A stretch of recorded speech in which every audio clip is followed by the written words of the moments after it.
नमस्कार साथीहरू, आज हामी तपाईहरूलाई लिएर आएका छौँ नयाँ नेपालमा एकदम चर्चित रहिरहेको डेल्टा किम भन्ने एप।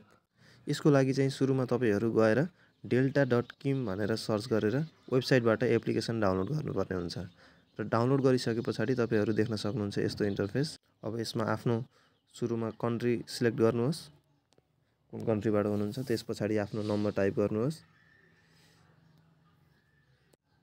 र नम्बर टाइप गरे पछाडि नेक्स्ट स्टेप गर्नु होला।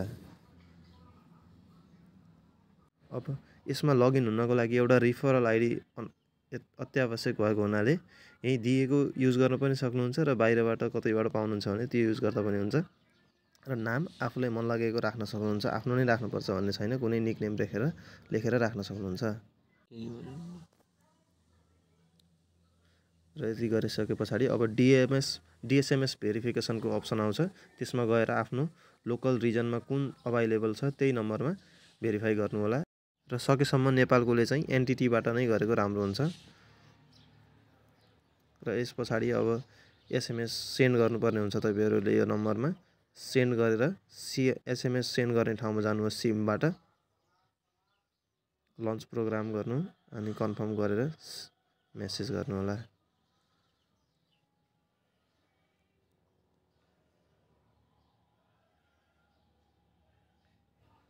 र याद राख्नु होला, जुन सिमबाट तपाईहरुले नम्बर राख्नुभएको छ त्यहीबाट नै एसएमएस लन्च गर्नु होला।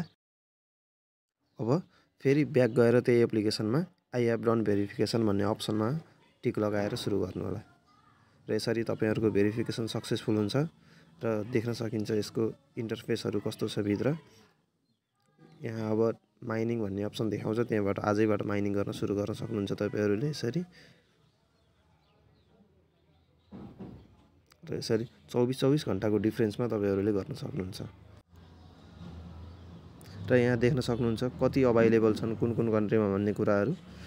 यो सेटिङ अप्सन भयो। कुन कन्ट्रीमा कतिवटा युजरहरु अभाइलेबल छन् त भन्ने कुरा पनि देख्न सकिन्छ यहाँबाट।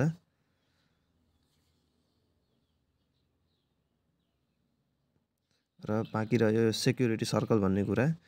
पहिले लगइन गर्नुहोस् अनि त्यस पछाडि यो सेक्युरिटी सर्कलमा चाहिँ आफ्नो साथीहरुलाई अथवा आफ्नो रिफरल्सहरुलाई एड गर्ने हो।